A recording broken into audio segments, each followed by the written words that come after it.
Welcome to AGORACOM Small Cap Best of the Best. I'm George Tsiolis, founder of AGORACOM, and with us always, Allan Laboucan, our Chief Market Commentator. Allan, say hello.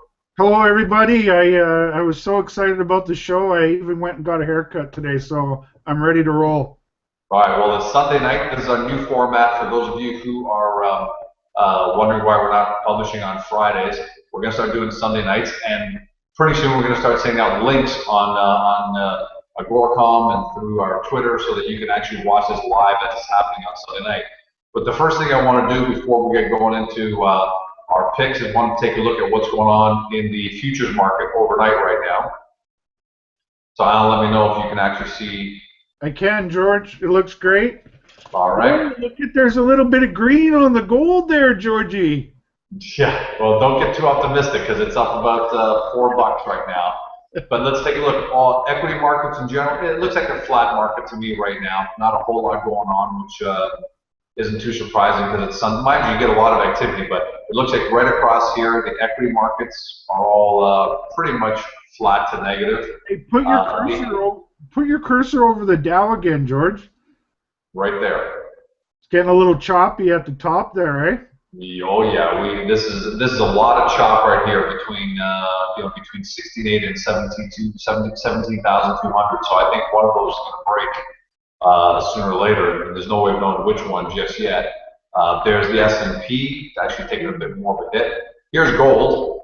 Allan and I have been debating gold for from 1350 or so. I remain bearish on it, but you can't help but look at the fact that the bottom is starting to stabilize here. So that's. Hey George, when we do talk about gold, that's in the context of the metal. What I pick is gold stocks. Sure, absolutely. But that's 100% right. But I always even though the gold has been not performing very well, the picks have been doing pretty good, all things considered. So, that's ultimately what I sort of gauge my performance on, if you will.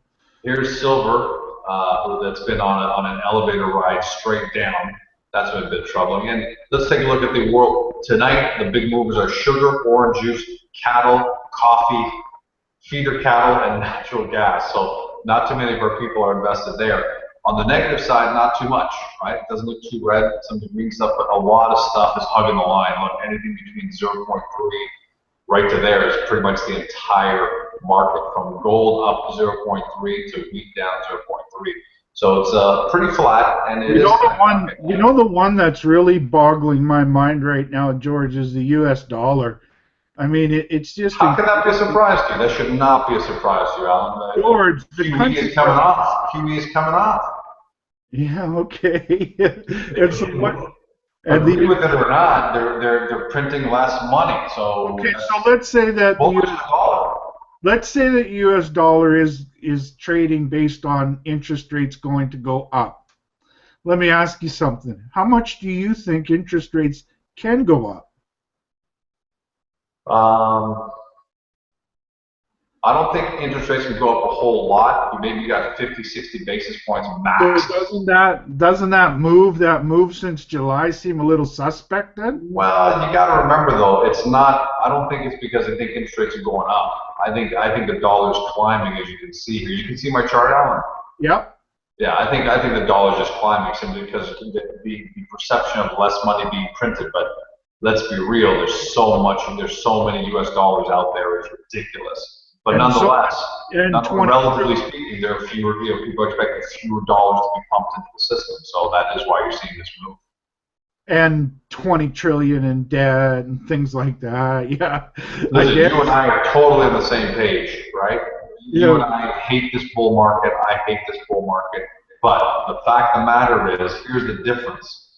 We've seen a lot of gold bulls, market bears get absolutely mauled in the last 4 or 5 years, right? So I'm a big believer in. I hate this market, but as you can see from my Twitter account, I'm trading it. I'm trading these high-tech U.S. Momo things, and I'm staying away from the small cap stuff, small cap gold and silver the last 3-4 months. You've seen that through my picks. So. Yeah. You can't fight it sometimes. Disagree with it as much as you want, and you just can't No, fight no, no. When I'm looking at the trends, right, and here it. I Yeah. see, the diametrically opposed to what's happened with the price of gold. You've seen since the summertime a pretty good pullback on the price of gold and silver. Meanwhile, the U.S. dollar is going up. Fundamentally, there's not a lot of reasons to get super excited about the U.S. dollar. I really think it's a trade, more of a theory type trade where people are, just parking their money in the U.S. dollar, and I think that is a crummy parking spot. But nonetheless, I also look at that U.S. dollar, and that looks like a peaky chart to me. But Now, Alan, what are your alternatives? This is the problem. We live in a planet. yeah, Forget about you, I, and our viewers, right? commodities. Let's think about people around the world, massive George, I know funds, what you're billions gonna of. ask. Where are they going to put their money? Where do I put my dollars if I want currency kind of thing? I put it into commodities, a basket of commodities. I'd rather own gold and silver and oil and copper right now than I would U.S. dollars. Yeah, but you'd be taking a hammering, and you and I have been debating this since the summertime, right? Sure, George, You'd be but getting, short-term hammerings are often where your best performance is if you can sort of get your way through the hammering. And really, like I said, the hammering in gold on the quality gold stocks hasn't been as bad as the price of gold. So, my hammering hasn't been that severe. I'm going to maintain my call, though. I'm telling you, gold for the next 2-3 months is just going to be weak. It may stabilize. Sometimes it's going to get weaker. I still think 1180s in the cards, but I just see no catalyst right now. In terms of appetite, well, I know the whole supply and demand thing you're going to tell me. Yeah. And you're 100% right, but nonetheless, people just don't have an appetite for it. And if they don't have an appetite for it, they don't care about the fundamentals, and that's the market. So sometimes I think you're guilty of fighting the tape a little too hard, which is admirable. Don't get me wrong, but there's been a lot of money made on the equity side. Probably 7-8 times out of 10 when I do fight the tape. I may be wrong for a little while, but I'm usually not wrong for very long. No, which is true. And everyone at home's got to consider that, that's for sure. Everyone at home's got to. So I've been wrong for a couple months on the price of gold, but I think ultimately we're seeing some. I keep sending you. Remember how I said you always say they don't ring the bell at the bottom? They do ring the bell at the bottom, just nobody listens. Right now, you look at the record gold buying in India. Record gold buying in China. The paper market can only control the price of gold for so long, and then eventually the fundamentals start to control the price. And you know who I saw on Friday? You know who I saw on Friday, Allan? Who? I was at the Cambridge conference. Yeah, I was going to ask you about that. Bill Murphy from Le Metropole, right? We all know Bill Murphy, Gata. Even by his own, even just talking to him, he's absolutely at his wit's end. He's devastated by what's going on. Can't figure it out. And there is an air of, listen, the world is not run by markets. The world is run by people behind the markets. And if they get to a point when they just want to have an outcome, right? Listen, if you and I are refereeing the Dallas Cowboy game tonight and we want an outcome, it doesn't matter what the players do. We are going to get the outcome we want. And right now, the G20 are doing everything they can to provide the appearance of economic stability. Well, how do you do that? You show a higher stock market. You show a strong stock market, and you show weak commodities, because gold is the canary in the gold mine, canary in the coal mine. And that's what they're doing. And I got to tell you, Allan, as long as these guys need to do it, they're going to do it. And we could be sitting here a year from now, I'm telling you, we could be sitting here a year from now, gold's in at 1150, 1200, 1250, 1150, 13, 1220, and not going anywhere. Because that's what they want. Yeah.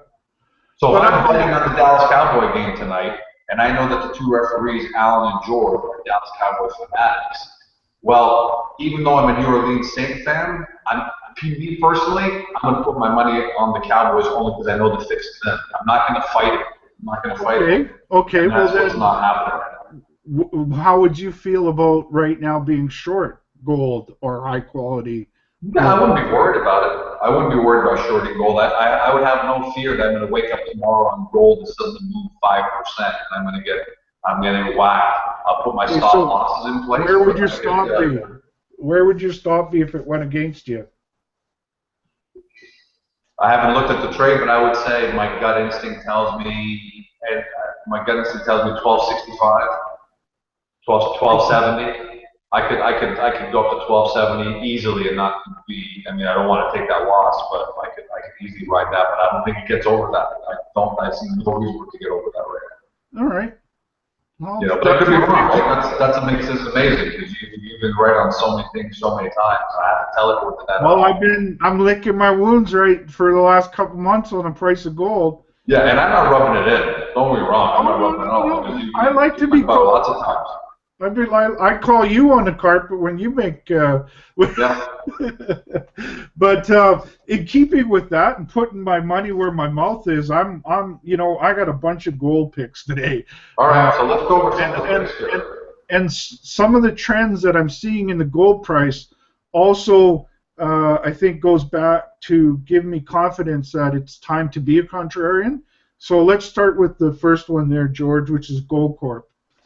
All right, so let me bring this up. Let me bring up some stats. Gold Corp trades in stock symbol G on the TSX. You can see the numbers here, Allan? Yeah, it's GG on the New York Stock Exchange, George. All right. So G on the TSX. Let me add the GG in for the US. Yeah. So everyone's got that. That's probably the bigger one, anyways. So what I like about the obviously Gold Corp needs introduction, $23.50 on the US. And if you're going to be buying this, I don't know. Allan, a little side, 10-second yes or no. Would you buy Gold Corp on the U.S. side and keep riding the U.S. dollar, or would you buy it on the Canadian dollar side? I'd take it on the Canadian dollar side right now. All right, so $26.25 on the Canadian side. And I definitely think volume is 1.6 million shares, so you can get in and out of this with very little difficulty. Why Gold Corp right now? Anything specific? Is this a gold call or is this a Gold Corp call? It's a gold and Gold Corp call. So I'm going to bring up my chart here, George. So what I did today in the picks that I made is I went and I found like 3 levels of companies, or actually 4. I've got Gold Corp being my go-to pick whenever someone asks me about what should I play in the major gold side. If you want a mid-tier, I've got a mid-tier. I've got a company transitioning from explorer into producer, and I've got 4 juniors that these are all my go-to type stocks. When somebody calls me for my opinion, wants me to talk about them. Now, why I like Gold Corp and it's my favorite gold stock producer to talk about is they're the lowest cost producer in the industry. They've got a wonderful portfolio of projects that are in various stages of production. They've got a new one starting production in Quebec shortly called the Eleanor Mine. And yeah, those are the key reasons why I like Gold Corp. Now I'm going to bring up the screen share here, George. I'm trying to talk fast so we can crack through these pretty quickly. Sure. Can you see my, should be up there now, George? Can you see the chart? I'll tell you in 1 second. I was just getting my chart ready here. You should be able to see it. Why don't you start? Yeah, it's up there. Okay, so here's Gold Corp. Now this is the largest cap gold producer in the world, lowest cost producer. Look at the way this stock is trading, George. This is, to me, a market that is way oversold. This thing's like a junior. Look at this drop that it's had. Fundamentally, nothing has changed since this company was $32. What? 8 weeks ago? 6 weeks ago? And did you had a drop similar to this that bottomed out there just a few months ago? I can't read it quite on your screen. Right here. Yeah. What was that? This one at $25 back in June. Right. And it went from 25 to what? What was its drop just before that, what was its 25. high? Okay, Big peak. it dropped from 33 down to 25. Mm-hmm. It rallied up to 32.50, let's say, Mm-hmm. and now it's come back to around 26. Right. So the last three big bottoms, you got one back here in the end of 2013, one here, and one here. It's in a longer term trend. If you're looking at like a 1-year chart type trend, that's that's probably a pretty good place to get more aggressive. I like that the MACD is starting to turn around. I just like everything about this company, fundamentals, and I also brought it up because I wanted to show how here you got a great company and it's trading on emotions. Whenever the market trades on emotions, which is what I think we're seeing with the gold price and also the price of the U.S. dollar. I think there's a lot of emotion in those trades right now, and the overall market. And the overall market's getting frothy, the U.S. dollar's getting frothy. These things are getting dramatically oversold to me. Here's what I see. Listen, long term, I can't argue with this call. It's Gold Corp, so you're not going to lose your house on this because it is Gold Corp, but you can take a big hit. But here's what's concerning me a little bit and why I'm still staying out right now. It hasn't been able to hold its rallies. Okay, so right here you can see this, Allan. Yep. Okay, had a drop, tried to rally, lost it. Tried to rally, lost it. It's trying to rally again, but 2 out of the 4 days have been red days. I'd be patient. I don't have any rush. I'd be looking for the bottom of this band, which correlates with that low back in June. Take a look at that, right? Okay, you can see the crosshairs, Allan? Yep. So I'd be I'd have a bigger appetite for Gold Corp as a trader. Remember, Allan and I come from 2 different perspectives. Allan might buy Gold Corp at 26.25, and you can sit on it for 6 months, and you're most likely going to make money off this trade. So I got no problem with that. But as a trader, I'm looking for a little more, and I think this pattern establishes that it's. I think it's clearly back to going down in the mid 25s at least. So I'm going to wait. I'm going to sit and wait for the other 75 cents. Actually, that's only 50 cents from Friday, 75 cents from Friday's price. So yeah, and I'll wait for that. I'll wait for that. But all right, so that's Gold Corp here. Yep. So let's bring back. Let's go on to the next one. The next one's New Gold, and New Gold is my go-to stock pick when someone wants a say they want they're a little more risk adverse, but they do want some risk. They don't want to maybe Gold Corp. If you're bullish on the gold price and you want quality and you don't want much risk, Gold Corp's the way to go.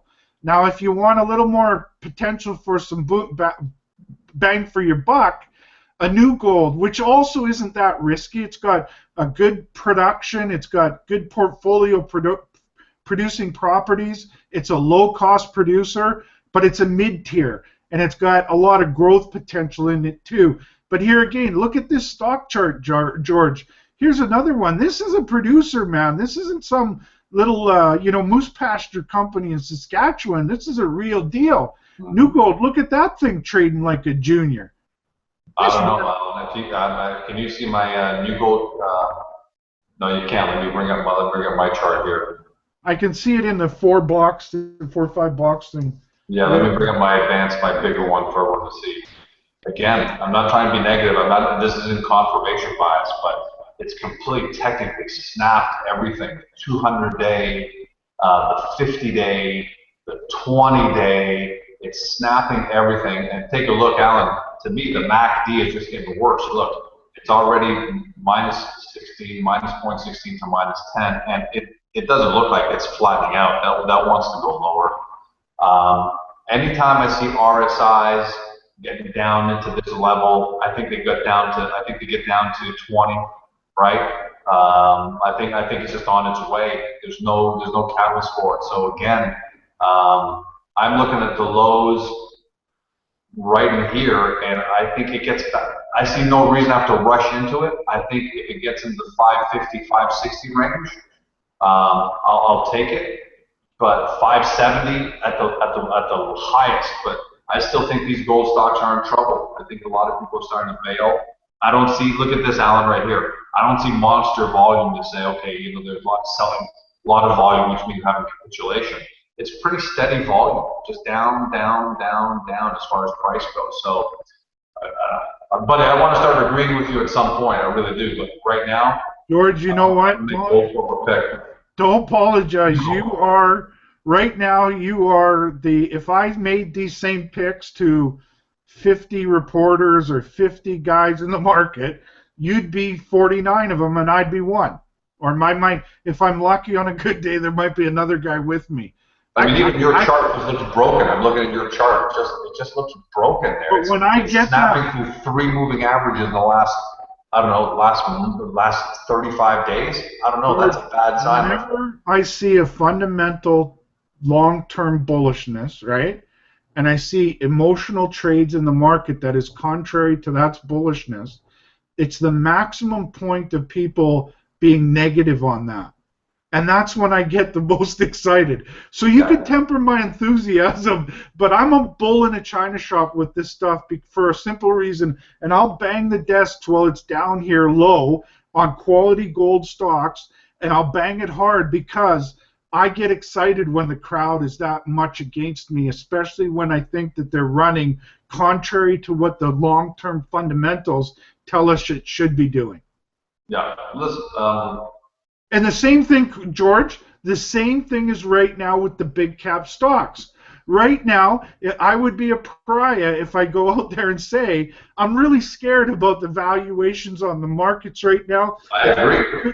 I think there could be a real significant correction coming. I would say probably I'm in a small minority right now, maybe 10-15%. But you and I would be on the same page. I mean, if you're following me, and I know a lot of you are following me on Twitter, I'm trading these things like a maniac. But you know what? I'm nervous about it. If my stop loss gets hit, I'm out.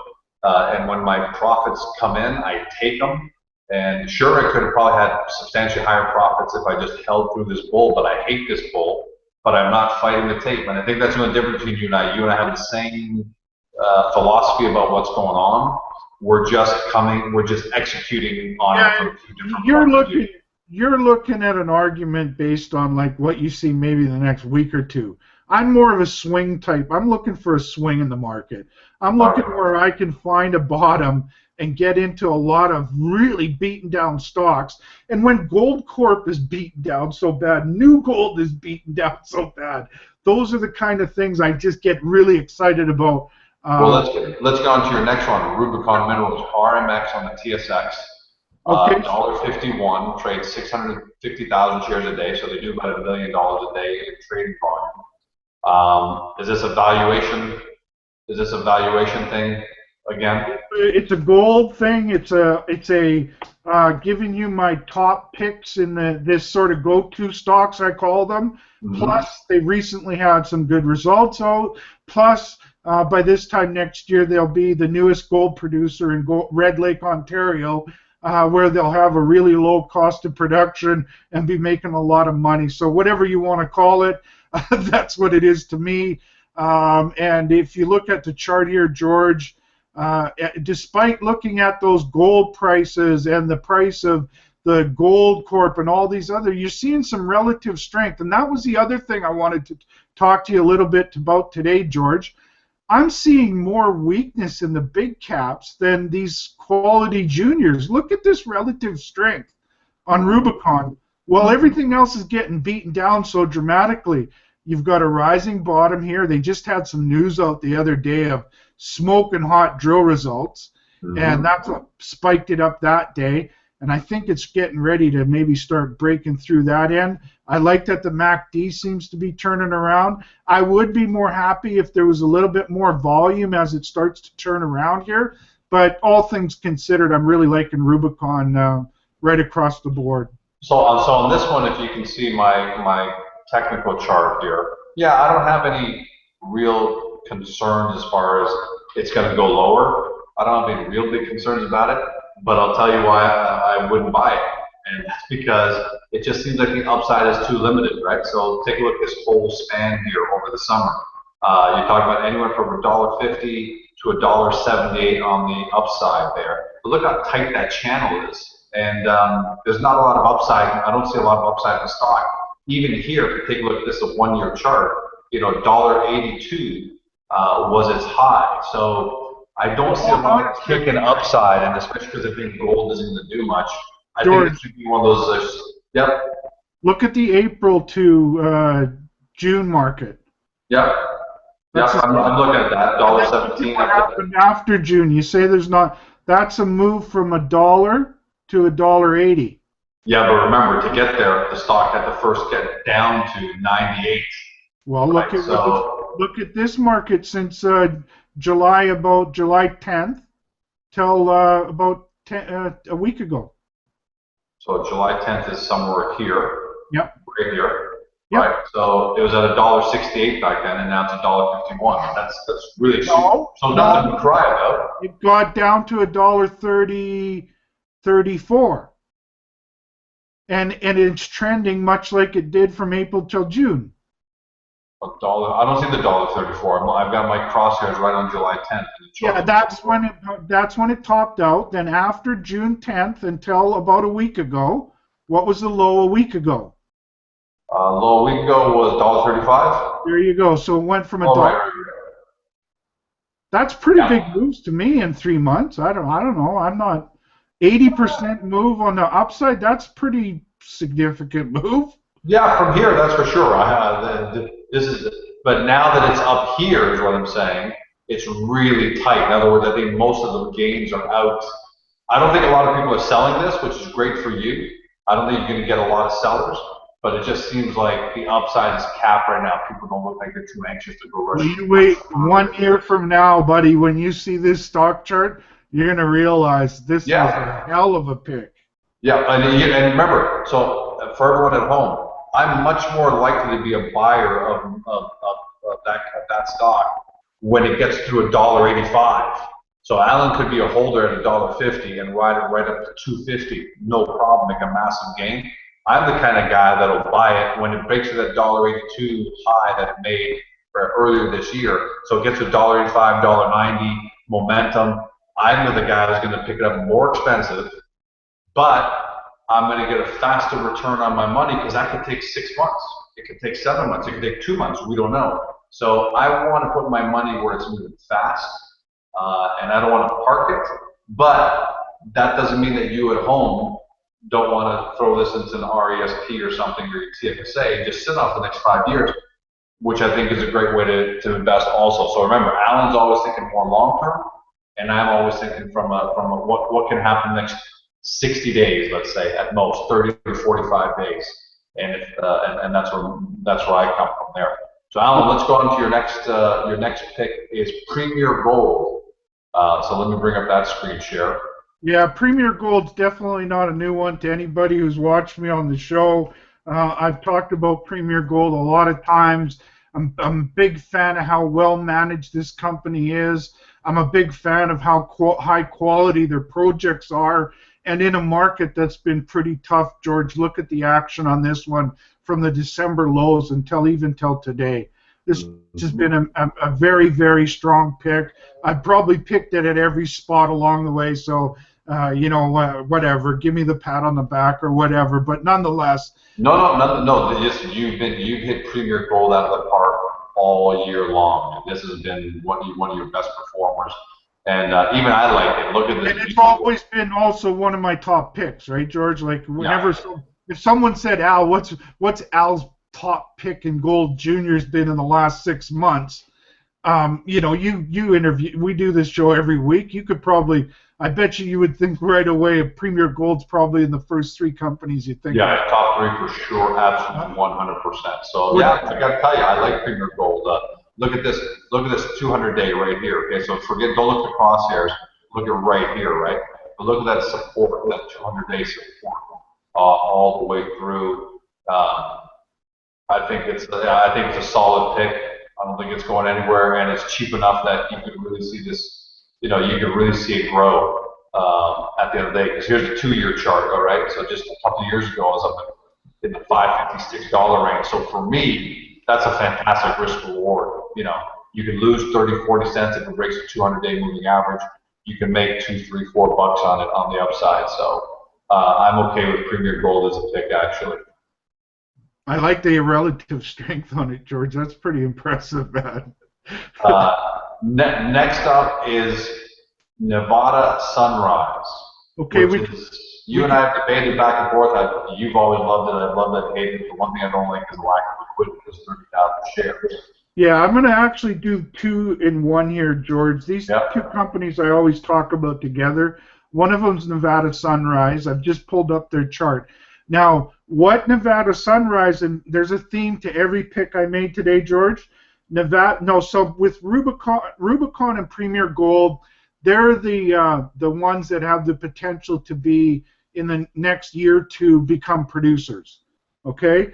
Nevada Sunrise and Pilot Gold, their partner, have one of the most exciting new gold discoveries that I've come across in the last 6 months to a year. And so I'm really bullish on these, especially when they're into weakness. I was bullish up here. I was bullish here. I'm bullish here. I was probably bullish here. I'll stay bullish on Nevada Sunrise and Pilot Gold. I'm going to bring up PLG. Now, even Pilot Gold or even Nevada Sunrise, George, if you look at the last few months, it hasn't even, well, I guess it's gotten beaten up a little more than Gold Corp, but relatively speaking, not too bad. No, anyway, Nevada Sunrise has been beaten into all hell. Look at this. I mean, it was trading up in the $1.50 range back on June 17th, and take a look where it is now. Pilot Gold's just been getting hammered too. Oh, relative to Pilot Gold, sorry. I'm sorry. I thought for some reason you probably said Premier Gold. Yeah, so they both been getting hammered. You know, this is one of those Momo stories that got a lot of traction. And originally I picked it way back here, November, had a huge run-up. That was based on drill results of this new discovery. The difference between Pilot Gold and Nevada Sunrise is Pilot Gold also has a really good project in Turkey. But the main reason I think the market is following them is because of their Nevada stuff. It's just getting way too oversold for me, for considering the quality of the discovery that they have of gold in Nevada, a friendly mining jurisdiction. I just see this one, Pilot Gold and Nevada Sunrise, as being way too oversold for me. Yeah, and I'm not. I know there's a lot of pop potential in Nevada Sunrise, but I'm just not a fan of it because there's just not enough volume. This thing trades at 60 cents, does 30,000 shares a day. So realistically, it does 18 to 20,000 shares in dollars in volume a day. So in that kind of scenario, then a Pilot Gold's a better play if you're interested in that. Yeah, and even Pilot Gold, and wait to see if I can get down to $1 based on the technical. Sorry, but at least, you know, it does $130,000 a day in volume. So if I need to get out of a $5 or $10 or $15,000 position, you know, I'm not gonna move the market. I'm probably gonna move it a little bit, but I'm not gonna kill it today. Yeah. All right, but here's something, Allan, I think everyone's got to be aware of. We're at the end of September right now. Gold is out of favor. You know, we've seen what's happened to all these stocks. Look what's happened in Nevada Sunrise. If we don't have some kind of a major catalyst, and I don't know what that could be, because after we saw the failed attempt by gold to participate in Malaysian Airlines being shot down, Ukraine, Russia, and Palestine, Israel, all within 3 days of each other, I don't know what else could happen. So I don't have high hopes for gold making much of a move, which means if there are no catalysts in the next 45 days, all these guys are going to run into tax loss selling. They're all going to run into tax loss selling. I've got a real, and if they do, look out, because that's why I'm completely avoiding these ones right now. I'm just going to stay away from them, and I think the strategy has to be, and I've done this before, you wait for December, unless there's a catalyst, and then I can jump into Pilot Gold because something's happening. Gold's at 1,300, 1,320. Well, if you do see a catalyst, then George, you've got a bunch of. I've done a great job of picking some real smoking good picks for you here, and I'll give you a catalyst. Right now, I think that the paper market has been in control of the market for gold price for quite some time. But I think that right now, if I was sitting on a big short position that I've made a lot of money on, I'd be a little nervous when gold trades around $1,200 an ounce because Yeah, there's something said for that. There's something said for that. I wouldn't get greedy either. I wouldn't get greedy. Gold yeah, but can it's snap again. such a coiled spring now, George, that if it takes off because of a squeeze, which I think could happen at any day, I wouldn't be surprised any day in the next 2 weeks to us start seeing $30 moves on the price of gold today. Gold is not a coiled spring. It is not a coiled spring. In my opinion, it's limp, and there's no coiled spring right now. I don't see that squeeze coming out of it. Okay, well, we'll see. That's what makes a market, big boy. Midway Gold is your last one. MDW trades $1.16 on the TSX. Why Midway Gold?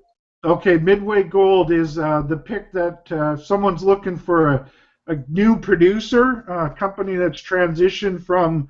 They trade on both the New York Stock Exchange and Toronto. I'm going to bring up the Toronto chart here. They're going to be a new producer. They're transitioning from explorer into producer. I like their projects a lot.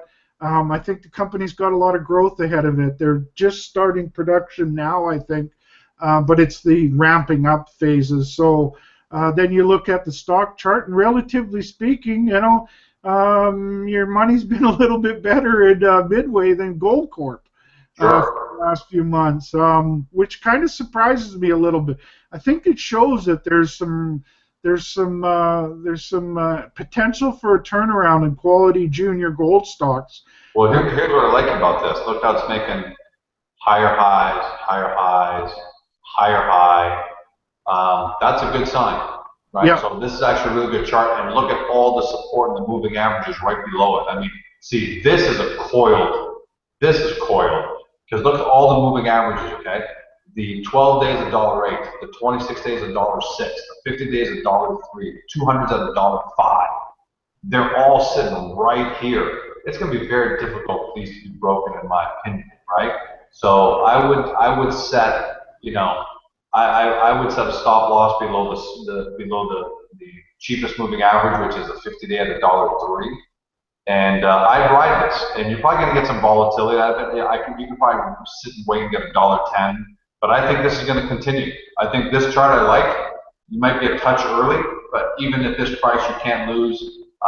You can't lose big, and I would set $1.03 as my stop loss on it.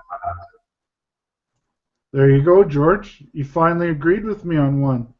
I want to bring up a couple of other companies. I'm going to bring up one. Yeah, put your stock picks on the table there, big boy. Well, the first one isn't a pick. It's VSM Technologies, and you can see. No, I want some picks, buddy. I want you to. I just want to show something here. There's a lesson here, even in the technology side. Right? So let me share this screen with everybody. I want to make sure they can see it.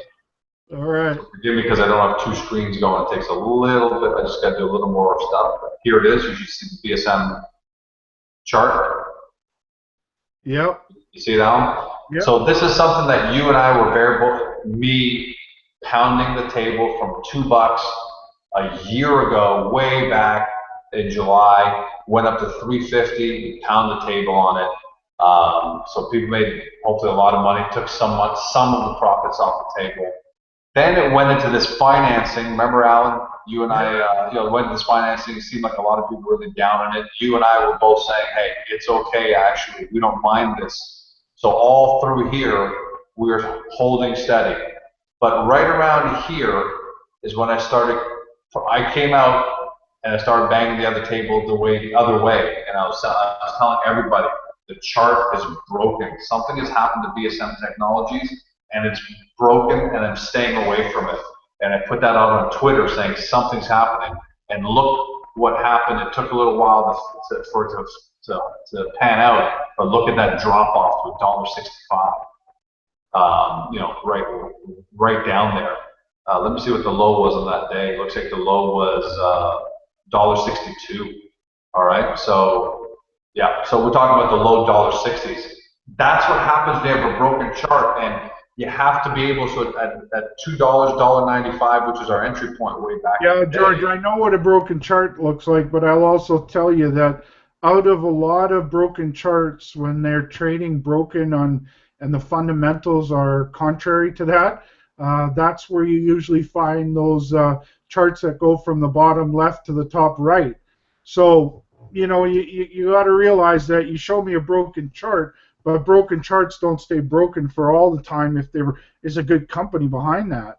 And it's the same sort of argument that I'm seeing in other what I'm making with the fundamentals of many commodities right now. And not only am I putting my money where my mouth is on these picks, I'm also I've also recently taken on a special advisor position with a diamond company called Dunedin Ventures. I'm about to do the same thing with try to build a gold company focused in Red Lake, Ontario. And I've got a couple other things in my bag right now, and basically it is because I have some friends that are contrarians. And right now we see these markets as dramatically oversold and buyers markets, and you want to buy things in buyers markets. And right now I have never seen assets in the ground when it comes to commodities trade at such a low valuation for the companies that have those assets. I'm with you come November, December. It's incredible to me, I George. almost guarantee that November, December, I'm gonna pick out 4 or 5 companies and go really, maybe 6 or 7 actually, and go really heavy on them. I just think that there's an inevitable path down for a lot of these guys. Yeah, but you know what, George? Between now and November, December. Gold might go down in that time frame, but I've just given you a handful of my top gold picks. Sure. Even if the market does what you think it does, I'll be standing here feeling pretty comfortable about those 6 picks. Yeah, I wouldn't worry about it. Other than Nevada Sunrise, to tell you the truth, I wouldn't really worry about the other ones at all if you got a 1 or 2 year time horizon. And by the way, this is a time when we should be saying this to everybody at home. We are not stock advisors. Do not listen to what we have to say. We're just sharing our opinions. And you look, even Allan and I are arguing, or not arguing, but debating with each other, right? Allan, if Allan had $1 million in a fund right now, he'd be long on all of these stocks right now. He'd be putting. And if I had $1 million in the fund, I'd be short some of them and a lot of cash. So our point is make sure I'd be careful about shorting that group of stocks. Well, I'm saying in general, right? A lot of these companies. What I'm saying is, my point. That wasn't even my point. My point is that at home, you got to make your own investment decisions. Absolutely. Speak to your own advisors. I don't own any of these shares, and I'm not short any of these companies that we're talking about today. Allan, do you have a position in any of them? I don't have in any of them, but my mother owns some Rubicon, a very small. All right, there you go. So so everyone's got a disclosure there. Here's my pick. Can you see this chart, Allan? You see this detailed chart? Yes. All right. So this is China green agriculture. We've talked about it before. Yeah. I brought it up at its peak. So we took just our talked loss about it last week too. We took our loss there, but then I started hitting the table. I called it at $2. I said significantly undervalued on Twitter. I said this really, really undervalued. They came out with earnings. Stock shot up to $3, and the high of the day here was $4. All right, so you almost had a double within 2 or 3 weeks. But it's come right back down. So I'm making a technical call here. It's right at the bottom of its band. It's right in this channel of support that it had, where it couldn't break through this all summer long. So I'm going to call CGA as a buy, and I would set a stop loss of $1.90, because again, it doesn't mean anything. It doesn't guarantee anything, but I kind of like it here. I think it's got great prospects for making a quick 20-30%, which is what I want. So nothing too exciting, but it's a Chinese agricultural company. They're in the fertilizer, potash, the fertilizer business, and they make a lot of money. They make a lot of money. I don't know anything about that company, but there's another one that you've got a broken chart there. If you look from October until recently, last 3 months, it finally broke that broken chart, and that's sort of what I was getting at earlier. Sometimes the fundamentals are far outweighing the current. I think the difference with that one was because it's a revenue generating, profit generator, and we knew the financials were going to come out. We knew they were going to be pretty good. There was a catalyst. The problem I have with the broken charts with a lot of the resource companies is they don't have a catalyst coming up. George, the market was telling you those results wouldn't be good. I hate to tell you. No, see, that's where you ride the contrarian wave. George, when it gets beaten down to $2, right, and it spikes up $2 in a very short period of time, that is not because the good news was priced into the stock. Of course not. There was not priced in the stock. People were evading it. Well, the market and that's where you and I pride ourselves on. You and I pride ourselves on picking up things like that. The market, when it was going like this, was telling you those results were not going to be good. No, you know, it was telling me people were just scared and saying they didn't care about results. They just want to get out. George, they shocked the market. That's why it went up double. It didn't go up double because the market was anticipating good results. Yeah, I was. That's what I'm trying to say, because we knew the numbers were going to be pretty good. But I don't know. Sometimes people just bail, and that's how you make your money. That's as a trader, I always make my money. Ah, very good, Grasshopper. That's what I'm trying to say about all these broken charts and gold stocks right now. We have no doubt, Mike. You and I are on the same page. I just don't see the catalyst for the gold guys.